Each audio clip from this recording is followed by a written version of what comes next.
오늘 제가 여러분들과 함께 나누려고 하는 본문은 삼손에 관한 이야기입니다. 여러분, 삼손에 대해서 어떻게 알고 계십니까?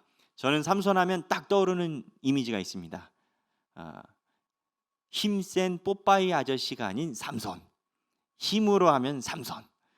그 힘도 또 놀라운 게 하나님이 능력을 주셔가지고 삼손이 강한 힘. 그래서 우린 삼손에 대한 이미지, 굉장한 영웅, 하나님께서 복을 주신 영웅, 이렇게 생각을 합니다.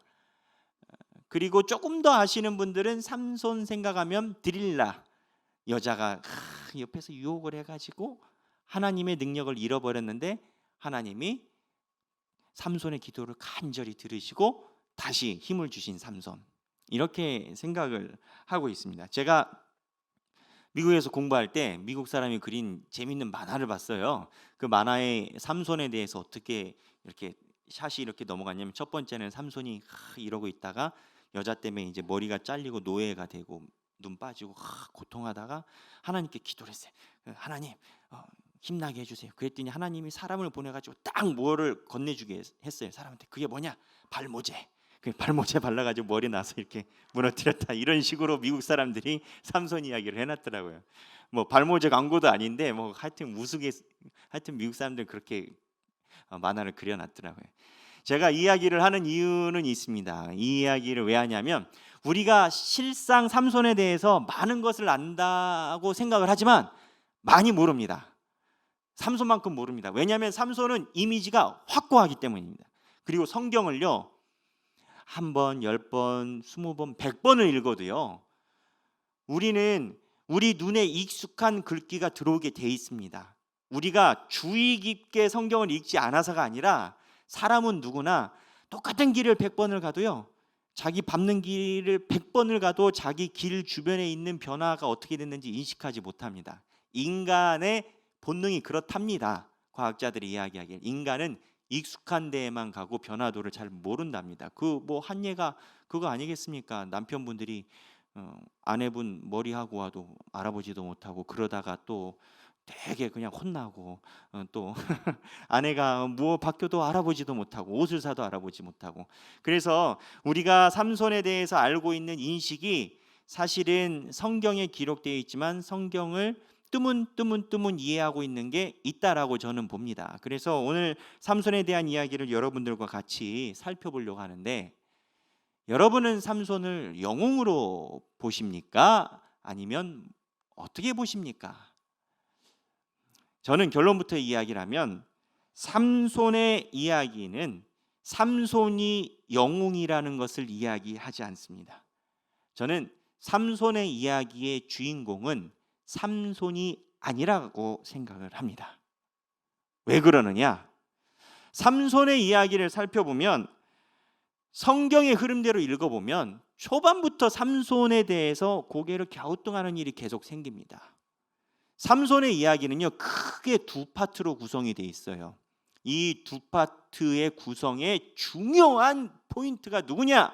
여자입니다. 그런데 이 두 파트 구성의 그 여자가 누구냐? 하나는 소렉 사람의 딥나에 있는 블레셋 여자고, 또 하나는 드릴라입니다. 둘 다, 한 명은 블레셋 여자라고 분명히 나오고, 하나는 드릴라에 대해서는 소렉 여자라고 이렇게 나오지만 성사학자들은 100% 블레셋 여자일 것이다 라고 추정을 합니다. 여기서부터 우리는 시작을 해야 됩니다. 이게 왜 문제인지 아십니까? 삼손이 태어날 때 어떻게 태어났습니까? 하나님이 삼손을 서원을 했죠. 아니, 부모님이 삼손을 하나님께 서원을 했죠. 이렇게 서원한 사람들의 직분을 우리는 뭐라고 성경에서 부릅니까? 나실인. 삼손은 나실인으로 하나님께 드려졌어요. 그러면 삼손이 나실인이라는 생각으로 이 블레셋 여자를 한번 생각해 봅시다. 블레셋 여자가 유대인일까요? 아니죠. 이방인이죠. 나실인이 이방 여자와 결혼한다는 게 일반적이었을까요? 아닙니다. 이방 유대인들은요, 나실인뿐만이 아니라 유대인들조차도 이방 여자와 결혼을 안 했습니다. 율법에 그렇게 되어 있으니까. 근데 하나님의 백성인 나실인이 블레셋 여자랑 결혼을 했어요. 뭐 그렇다 생각할 수 있습니다. 그런데 성경에 보면 부모님이 엄청나게 반대했습니다. 나실인인 아들이 블레셋 여자랑 결혼하니까 반대하죠. 근데 삼손이 어떻게 합니까? 자기 눈에 좋은 대로 그냥 결혼하러 갑니다. 근데 결혼하러 가다가 어떠한 일이 있냐면 포도원 사건을 만나요. 포도원 사건이 왜 사건이 됐냐? 삼손이 지나가다가 이 포도밭에 들어간 거예요. 포도밭에 들어가 가지고 있다가 사자를 만났습니다. 삼손이 사자를 어떻게 합니까? 찢어 죽입니다. 힘이 얼마나 세면. 우리는 이걸 보고 와, 힘 세다, 슈퍼 능력이다 라고 생각을 하지만 나실인의 관점으로 보면 나실인은 포도원 근처에 가지 않았습니다. 왜? 포도원은 포도주를 만들어내는 원료이고, 우리는 날씨가 이래서 뭐 그러한 알코올 기운이 뭐 나올 수 있을까 생각을 하지만, 저도 뭐 성지순례를 안 가봐서 모르지만 책에 의하면 성지순례 간 그 지역의 날씨는 거기에 그냥 포도원 안에서도 좀 떨어진 포도원 이런 것들이 또 발효가 돼서 술이 자연스럽게 되기도 한답니다. 뭐 그것까지는 제가 잘 모르겠으나 여하튼 포도원에 들어갔다는 것 자체가 나실인으로서 굉장한 결격 사유입니다. 그 다음에는 더 재밌습니다. 이 다음에 삼손이 블레셋 여자랑 결혼했단 말이에요. 결혼하고 제일 먼저 뭘 한지 아십니까? 7일 동안 잔치를 했습니다. 잔치가 왜 목사님 문제일까요? 7일 동안 잔치하는 게 이방인들 블레셋 풍습에 따라 잔치를 한 겁니다. 여기에는 또 뭐가 등장할까요? 절대 빠질 수 없는 술이들은 등장을 할 겁니다. 100%. 흥청망청 마시고 그랬을 겁니다. 이거는 안 봐도 요즘 말로 비디오라고 합니다. 그러니까 눈에 선하다라고 이야기를 하죠. 그뿐만 아니라 결정적인 게 있습니다. 삼손이 이 잔치에서 흥청망청 놀다가 주변 사람들한테 수수께끼를 냅니다. 그래서 수수께끼 마치면 내가 선물 줄게, 그렇게 얘기를 합니다. 수수께끼가 뭔지 아십니까? 성경 본문에 의하면 먹는 자에게서 먹는 것이 나오고 강한 자에게서 단 것이 나왔느니라. 이게 뭐냐? 답은 사자였어요. 오는 길에 사자 찢어 죽였는데 거기서 꿀이 생겼거든요. 그래가지고 이 답은 사자인데 우리는 그냥 뭐 수수께끼를 이렇게 냈을까라고 생각을 하지만, 이게 그 당시 문화에는 잔치에 어울릴 법한 레토릭, 그러니까 수수께끼라는 겁니다. 이게 왜 그랬느냐? 그 당시 문구와 문장의 표현에 의하면 이거는 죄송하지만 세속적인 야한 수수께끼인 겁니다. 그렇답니다. 성서학자들이 먹는 자에게서 먹는 것이 나오고 강한 자에게서 단 것이 나왔느니라. 제가 그 해석을 보고 차마 입에 담기 어렵더라고요. 강단에서 이야기하기도 어렵고, 이 수수께끼가 세상에서 이야기하는 야한 수수께끼를 마치 비유적으로 해가지고 그 잔치의 흥을 돋구면서 사람들이 궁금하게 하는 이러한 구조를 가지고 있는 수수께끼라는 거예요. 성적인 수수께끼라는 거예요. 아니 나실인이 잔치집에 가서 강한 자에게서 단 것이 나오느니라, 이런 성적인 수수께끼를 하는 거 괜찮습니까? 근데 그 다음이 더 재밌어요. 그러다가 이제 수수께끼 가지고 블레셋 사람들이랑 옥신각신하다가 사이가 안 좋아졌습니다. 그래서 삼손이 그 다음에 한 게 뭡니까? 블레셋 사람들 1000명 죽여버립니다. 힘이 좋아요. 1000명을 맨손으로 죽여버립니다. 1000명을 힘으로 블레셋 사람들을 죽이는데, 여기서 우리는 한번 생각해 볼 필요가 있습니다. 하나님이 주신 능력으로 우리는 블레셋 사람을 죽였다 하기에 그거를 괜찮은 것으로 생각을 합니다. 그런데 삼손이 블레셋 사람들을 죽인 동기가 뭡니까? 하나님 나라를 위한 겁니까? 하나님 민족을 위한 겁니까? 억압받는 유대인을 위한 겁니까? 정의와 공의를 위한 겁니까? 그냥 블레셋 사람들이랑 사이 안 좋아져 가지고 블레셋 사람들 죽인 겁니다. 왜 사이 안 좋아졌나요? 수수께끼의 답을 블레셋 사람들이 자기 와이프를 살살살 꼬드겨 가지고 그 와이프가 자기한테 물어보고 살짝 그럼 부인 당신만 아시오 이렇게 얘기했는데 그 사람들이 맞췄거든요. 수수께끼 맞췄다고 화가 난 거예요. 그래서 블레셋 사람들이랑 싸움이 나가지고 한 번에 1000명을 결국은 이렇게 된 거예요. 이거를 하나님의 역사로 봐야 될까요? 애매합니다. 근데 그 다음도 그렇습니다. 그리고 이제 그 여자도 나중에 죽게 됩니다. 이 블레셋 사람들이 1000명이나 죽었는데 가만히 놔두겠습니까? 그 여자도 죽였죠. 이미 죽이고 나서 이제 1000명이 됐는데, 그 다음에 또 마음에 드는 여자가, 또 이쁜 여자가 나타났어요. 드릴라. 이렇게 어느 목사님이 이런 얘기를 하시더라고요. 들릴라의 달란트는 꼬실라제이션이다.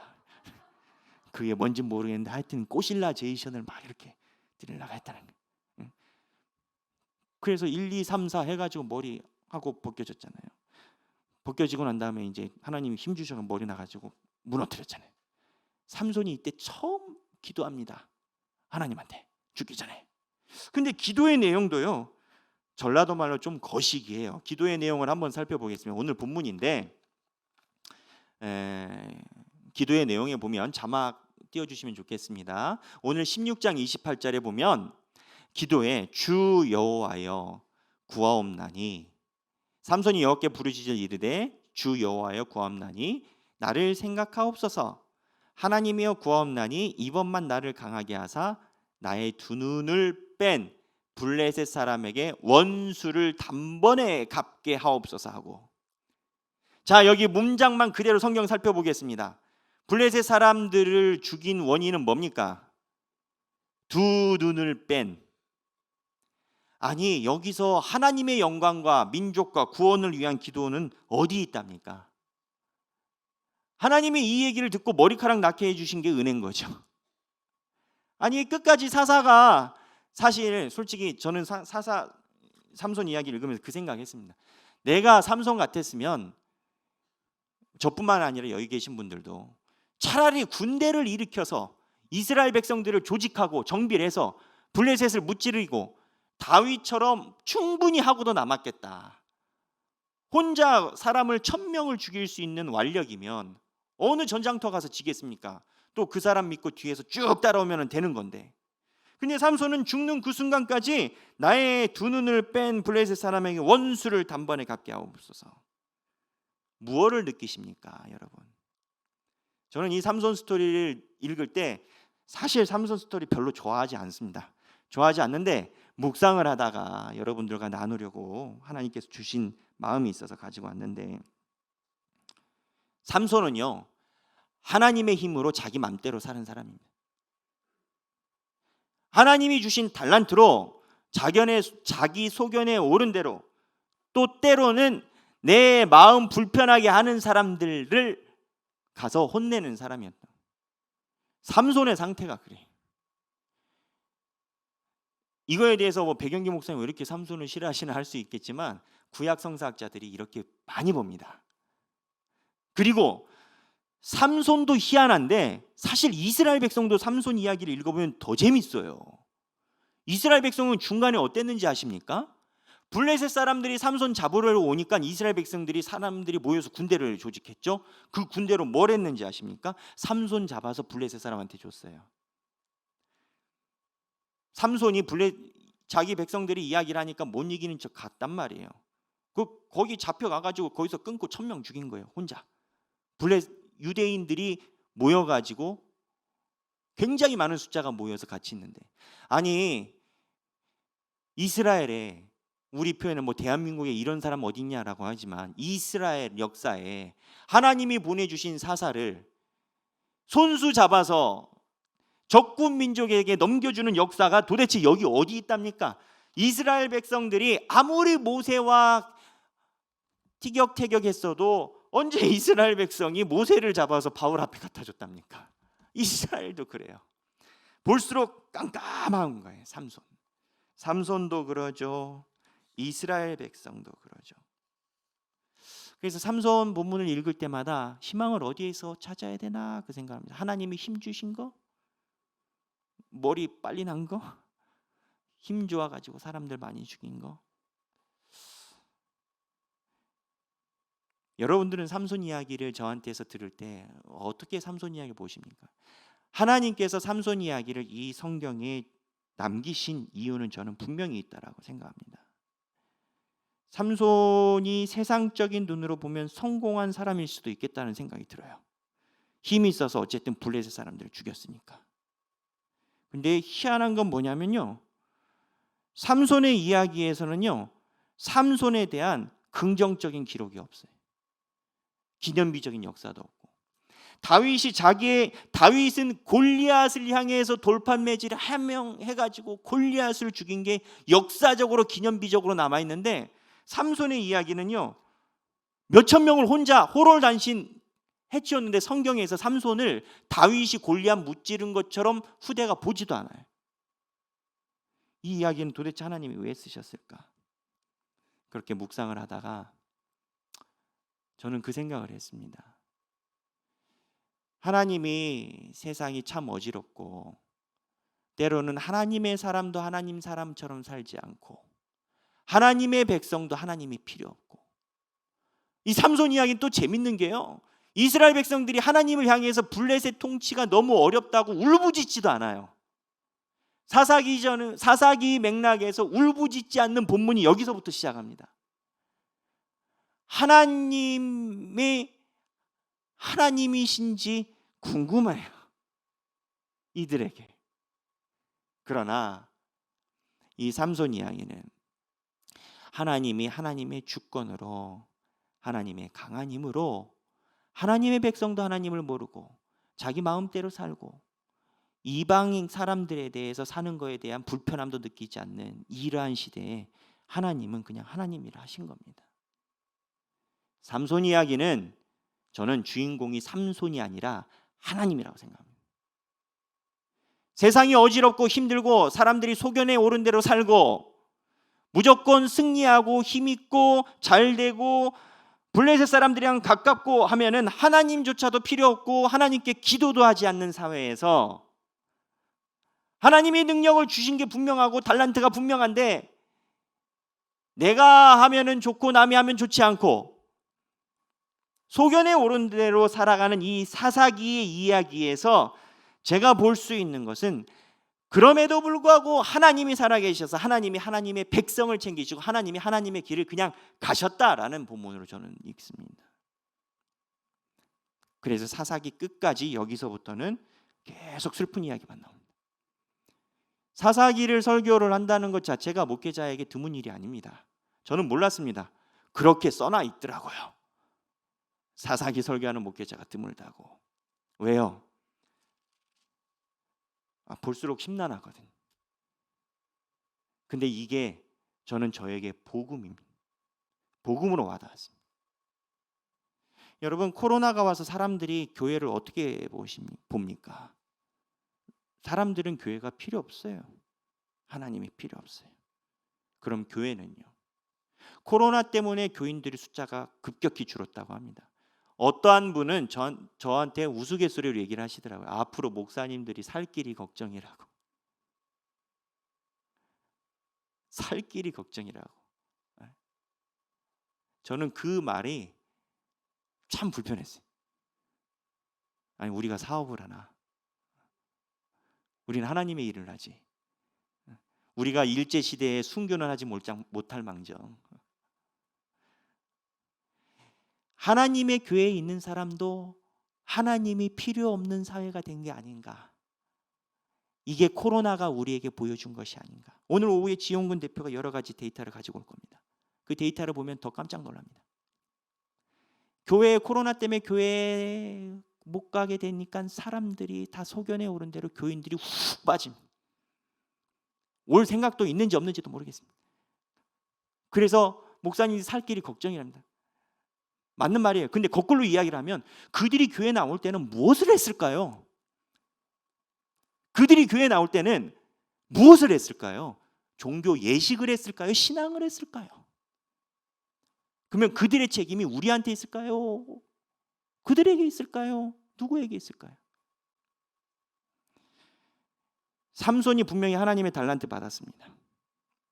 하나님의 능력을 받았습니다. 근데 삼손은 자기 사리사욕을 채우는 대로 끝까지 갔습니다. 그러나 이 메시지의 복음은 세상이 그래도 하나님의 말씀과 하나님의 생각은 변하지 않는다는 거예요. 이게 어떤 사람들에겐 불편한 이야기가 됩니다. 그러나 저에겐 복음입니다. 하나님의 뜻이 밝히 빛나는 게 우리에게 희망이라면 이거는 하나님이 세상에 하나님을 돕는 자가 한 명도 없어도 하나님이 하나님으로 계신다는 얘기인 겁니다. 소돔과 고모라에 있는 사람들이 과연 하나님이 필요했을까요? 저는 소돔과 고모라에 있는 사람들은 하나님 절대 필요 없었을 거라고 생각을 합니다. 그게 망조입니다. 세상이 이렇게 가고 교회에 대해서 이야기하고 또 교회 내부적으로도 우리의 신앙생활을 볼 때 우리는 삼손 이야기를 들을 때 그럼에도 불구하고 하나님이 살아계시고 하나님이 세우신다는 메시지를 들어야 됩니다. 그리고 거꾸로 이 메시지가 어려운 세상에 우리에게 희망이 되고 평안이 되어야 됩니다. 제가 사랑하는 존경하는 교수님이 한 분 계십니다. 은퇴하셨는데요. 미국에서 유명한 학교에서 공부를 하셨어요. 근데 그 학교가 좀 신학적으로 리버럴하다고 할까요?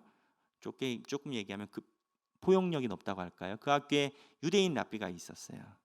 유대인 랍비 여러분 만나보신 적 있습니까? 한 번도 없죠. 대부분 유대인 랍비는 딱 이렇게 모자 쓰고 다녀요. 빵모자 같은 거. 유대인 랍비는 예수님을 안 믿습니다. 예수님은 유대인 랍비에겐 엘리야처럼 선지자 중에 하나일 뿐이에요. 그래서 유대인 랍비들은 지금도 메시아를 기다리고 있습니다. 유대인들도 메시아를 지금 기다리고 있어요. 그 사람들은 예수님을 메시아라고 안 봐요. 근데 우리는 예수님이 메시아지 않습니까? 이 논쟁이 붙었어요. 막 티격태격 했답니다. 그러더니 유대인 랍비가 갑자기 창문으로 가더니 창문을 확 열었답니다. 그러더니 하늘 한번 바라보고 땅을 바라보고 메시아가 왔어? 근데 땅은 왜 이래? 라고 우리 교수님한테 물어봤다. 메시아가 왔어? 근데 땅은 왜 이래? 근데 교수님이 그 얘기를 듣고 5만 가지 생각이 다 들었답니다. 여러분, 메시아가 와서 땅은 왜 이래? 여러분은 뭐라고 대답하실 수 있습니까? 저는 삼손 이야기를 보면서 땅이 왜 이런 건 맞는데 메시아는 오셨고 하나님의 말씀은 이 땅에 있어. 우리가 못하는 거지. 삶을 살다 보면 여러분도 많은 고민이 있을 것입니다. 내 고민이는 사람들의 기준에 따라 왔다 갔다 합니다. 여러분은 그 어려운 순간에 힘든 순간에 평안을 어디에서 얻으십니까? 내가 평안을 얻는 곳이 내가 믿는 곳이고 내가 예배하는 곳입니다. 내가 삶에 어려움이 있을 때 돈이 많이 생기면 평안이 생기십니까? 직위가 올라가면 평안이 생기십니까? 아니면 그 외에 다른 것이 오면 마음에 평안이 생기십니까? 세상이 어렵고 현실이 어렵고 신앙생활이 좀처럼 쉽지 않은 이 시대에 평안은 하나님이 살아계시고 하나님이 세상을 주관하시다는 것에서 우리가 평안을 얻을 수 있어야 합니다. 비록 이 땅이 이렇다 하더라도 오늘 삼손 이야기는 저는 하나님에 대한 이야기라고 믿습니다. 이 말씀을 묵상하면서 제가 찬양 여러분과 함께 묵상하려고 준비했습니다. 이 찬양 여러분들이 많이 아실 텐데요. 내 평생에 가는 길 순탄하여 늘 잔잔한 강 같든지 풍파로 무섭고 어렵든지 나의 영혼은 늘 평하다. 내 영혼 평안해. 내 영혼 평안해. 세상이 좀 나아지고 돈이 잘 벌리고 교회가 좀 더 잘 되고 사람들 문제가 없어지면 평안해지십니까? 소돔과 고모라도 어쩌면 자기네들끼리는 문제 없었을 수도 있겠다라는 생각합니다. 저는 그들끼리 문제가 있었으면 하늘에서 불이 떨어지기 전에 반란이 일어났었어야죠. 과연 소돔과 고모라 안에 있는 사람들이 불편함을 느꼈을까? 만약에 세상이 그렇다면 내가 소돔과 고모라 안에 산다면 나는 무엇을 의지하고 살까? 하나님밖에 없습니다. 그리고 하나님이 살아계시다는 거에서 우리는 평안과 위로와 희망 모든 것을 그 안에서 공급받아야 합니다. 우리 다 함께 하나님께 찬양하겠습니다.